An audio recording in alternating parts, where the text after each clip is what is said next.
This show is all about celebrating Cardinal athletics. You'll want to rush home to that favorite spot and party with us as we bring you two different types of football. Clap your hands and celebrate. Sports Night is next.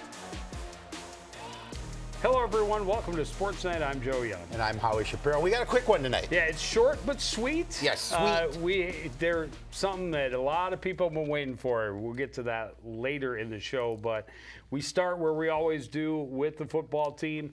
Cardinals are 2-2 midway through their regular season, and they probably just played the best team they'll face before the playoffs. The Elk River Elks steamrolled their way into Cardinal Stadium on Friday night after putting up a monstrous 119 points and over 800 rush yards in their first two games. Cardinals got a great start, but in the end, they just couldn't keep up with the Elks machine. Coon Rapids moving the ball on the opening possession. Jackson Hetwer connects with Dominic Oleben on the right side slant. Nice gain. That sets up a John Petru field goal attempt from 28 yards out, right down the middle. Lots of yards to spare. Petru had himself a night. Ensuing kick, beautiful mid-range boot to the right side, spins away from the Elks. Hunter Thompson dives on it, his second onside recovery of the season. That leads to another Petru attempt, this time from 29 yards, making it look easy. 6-0 Cardinals, and he wasn't done. No way they'd attempt another onside kick, or maybe they would. Petru chips it left side this time. Reggie Davis able to secure it in the field of play. Elks offense stayed on the sideline for the first 8 minutes of the first quarter. Unfortunately, that third drive doesn't end with points. Ends with a pick. Hetwer going long for Obrowski. A little too much air under it. P.J. Bono makes the play. Nice return as well. That high-powered offense starting from the 44-yard line. 9 plays, all rushing plays. Later, it's Bono that finishes it in the end zone. Elks lead 8-6. While their run game draws all the attention, Elks passing game dangerous as well. Play action, Osterman to Schmidt. 16-yard score, 2-point conversion failed, 14-6. Final minute of the half, Elks going to the air again. Osterman rolling left, throwing over the defense. Jack Lockmiller on the receiving end of a 26-yard touchdown. Elks go to the half up 22-6. First play of the second, Elks big play offense blows up. Matthew Beaudry, huge hole up the middle, turns on the Jets, and he's gone. 80-yard sprint to the stripe. It's the Elks' fourth score from 80 yards or more this season. They have 8 from their side of midfield. Cardinals were down 35-6 in the third quarter. Kaijon finally able to show his skills. He was held pretty quiet all night, but this little shovel pass shows how explosive he can be. Weaves his way through almost every white jersey before taking off and exploding for a 55-yard score. That put him over 1,000 receiving yards for his career. Cardinals lose by a final of 41-14. Kaijon held under 100 yards, but over 1,000 yards already. He's just a junior. Well, first of all, Elk River, they as you talked, they used the word steamrolled. Machine. And they are a machine. They ran the ball well, and they don't pass it a lot, but when they do, they're successful at it. But let's talk about their completion rating is off the charts. And their defense is really good. Really they're a good. really well-balanced squad. And there were some nice things that the Cardinals did. A couple of onside kicks. You talked about that. 3 for 3 on onside kicks Yep. this season. That is unheard of. In 25 years sitting here and watching Cardinal sports, no way we've seen a team that was 3 for 3 on onside kicks. I'm going to get a text from Zach Nienaber, who's going to correct me at some point. Well, I'm sure he will, because he's got the stats right at his fingertips. And their defense did pretty well. They slowed that machine down. They The did. 180-yard touchdown was their one big play, and that's a big play offense because they have so many different guys. They had 5 different guys carry the ball on their opening possession, which was only 9 plays. When they held them their offensive to 41 points, which is the lowest so far of the year for them. Yep. Well, the Cardinals at Rogers on Friday. Rogers coming off back-to-back losses. 2 weeks ago, they only scored 2 points. Last week, they lost at Andover. So I don't know if it's their homecoming, but they're going to be hungry. And after that, the Cardinals get a week off before hosting Andover for the Cardinal homecoming on Thursday the 6th. It is the homecoming at Rogers. So I talked to Highlights Hennon, and he said it's going to be packed there. And that's a good Rogers football team that's a little frustrated where they're at this season. So the Cardinals will definitely have their hands full. Tennis team, a couple of conference matches last week. They lost 5-2 against Armstrong. Jaspers at third singles. Caminati and Happerman at second doubles, getting the 2 wins for the Cardinals. Sheck and Lily Newton lost a 3-set tiebreak at first doubles. On Thursday, I believe it was, that they faced Blaine, and Bengals were pretty good. They swept up the Cardinals. What you see there is pretty much the only game victories the Cardinals had. They did not win a single set. Cardinals were supposed to host a quadrangular on Saturday. That was rained out. They're at Centennial on Thursday, and they will host Big Lake next Wednesday. Volleyball team only had 1 match last week against a very tough Centennial squad. They lost that one in 3, 25-15, 25-12, and 25-13. They're on the road for an interstate matchup tonight. They're at Hudson.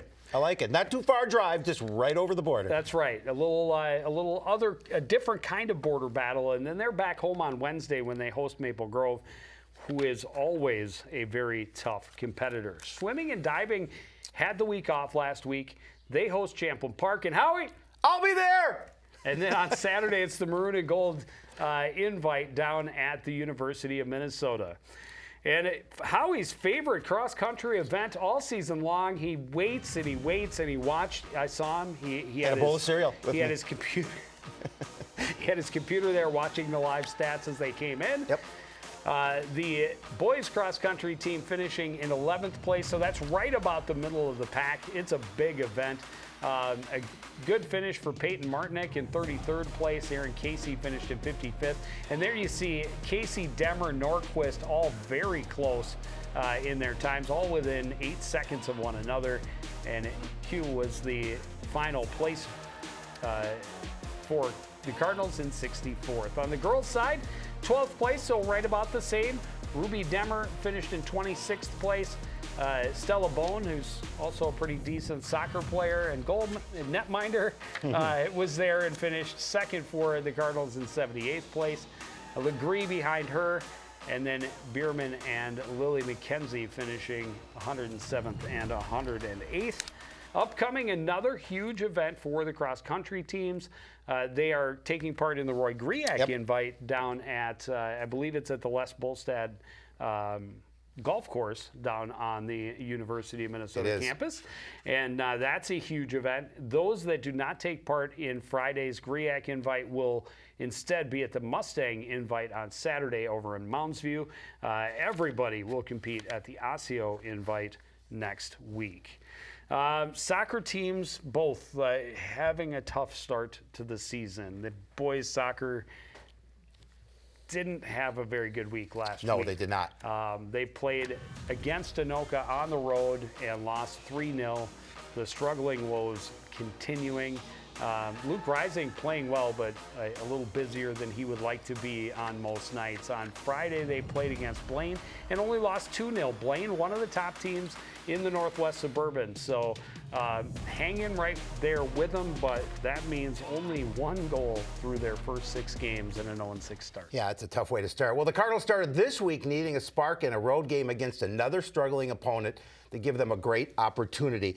The Totino Grace Eagles were just 1-7 to start the season. They weren't in the same kind of scoring drought as the Cardinals, but they were by no means an offensive powerhouse. The Cardinals knew they had a good chance to finally get out of that goose egg off the out of the win column. Didn't take long for the Cardinals to strike. Andrew Hyatt with a good win on the ball, chips it ahead to Yaya Sadibe. He fires it past the charging keeper, and Coon Rapids is on the board in just the 7th minute. Cardinals controlled the action, but they didn't score again until early in the second. Perfect corner kick from A.J. Sauve. Beautiful timing by Keegan Anderson on the header. It's his first of the season, gives Coon Rapids a little bit of breathing room. They add to it less than a minute later on the run. The pass is behind Ben Kish, off his heel, but right to Yaya. And Sadibe, one touches it to the back of the net, his second of the game, third of the year. 3-0 advantage. Eagles not about to give up. Great setup from Vincent Jacob to Joe Morey. He pounds it just inside the far post. Totino still has life. Cardinals keep the pressure on, and it pays off. They force a turnover. The defense, Yaya sends it behind the captain, Gavin Stevenson, in all alone. He scores easily on the breakaway, and the Cardinals get that elusive first win by a score of 4-1. Yeah, it was fun to be there. It was, actually, It was fun to be there. we were there for their only goal before that. Yep. The one game that we did against Park Center. But it was fun to see them play like that. And you really saw them gain more and more confidence as the game went on because they were working well as a unit on the offensive end and really limiting what Totino wanted to do. Totino didn't get many really good looks, and Luke Rising, stopped what a lot of relatively easy saves. Yeah, I mean, you can see the confidence as you're growing. Once it was 2-0, and then all of a sudden 3-0. You saw them, play in a little different gear, and they knew they had to protect that lead, and they did. And they added another goal, and it was a nice outing for the boys soccer squad. It was, and the road just gets harder. They host Champlain Park on Wednesday. They're at Osseo on Saturday. Let's hope this gives them that spark that they needed. Girls soccer, same schedule. Similar results. Girls had a really tough time with Anoka, lost by a snowman to a goose egg. Blaine beat them by a 5-0 score, and they've scored a few more goals than the boys through that first stretch, but still at 1-7. And unfortunately, Monday night, kind of the opposite from the boys' game. Yeah, it was totally at the other end of the spectrum. Well, you never get a night off in the Northwest Suburban, and the Lady Cardinals had another tough test to start this week on the road against Totino Grace on Monday night. The Eagles were the middle of the conference pack, but they lost a couple close games to top teams, and they were coming off a 3-0 win over Anoka. Unfortunately, they were just too much for the Cardinals from the very start. They opened the scoring on a free kick. Elena Engum in tight to settle it. Grace Cruz right there to finish it. Just trickles in, but it got the Eagles on the board in the 16th minute, and the dam burst after that. Olivia Schroeder left all alone at the top of the 18. She leaves no doubt. Bar down on the right side. 2-0 Totino. Celebrations were far from over because the offense was just getting started. Our Eagles came in waves and their goals came in bunches. Engum, loose behind the defense, taps it past Bone. Totino with 3 goals in less than 4 minutes. And they had another 3-goal spurt from the 27th minute to the 32nd. Mackenzie Kane with one of her 2 in the game. Eagles were up 6-0 at the half, and they cruised to an 11-0 win. Yeah, it was unfortunate. It was certainly not the girls' night yesterday, but Totino, they came in at 3-3, and I don't know whether they're scoring goals in bunches like that. However, 11 goals is crazy. But the shots were just ridiculous. Yes. It was somewhere 25 to 30, I would guess. Yep. On goal by Totino to maybe 5 if the Cardinals were lucky. Right. And Stella Bone was just busy all night. She went out with an injury, came back in and finished the game. So she did everything she could, but they need things to turn around. Hopefully they can find a spark like the boys did. They have that same schedule, hosting Champlain Park on Wednesday and at Osseo on Saturday. So a tough row to hoe, as they say every week in every sport in the Northwest Suburban. There's no question about that. Well, we have the easy path because we love what we do. We do. On Thursday, Howie will be joined by a very special guest for the swimming and diving contest against Champlain Park. On Friday, we're making the road trip to Rogers as the Cardinals take on the Royals, trying for a bounce-back win. And then on Tuesday, we'll be on the road again as the Cardinal volleyball team takes on the Spring Lake Park Panthers. But that is going to do it for this edition of Sports Night. I want to thank everybody out there for joining us and continuing to support everything we do here at CTN. For the entire crew, including Paris Foster behind the camera and Howie Shapiro to my right, I'm Joe Young saying good night.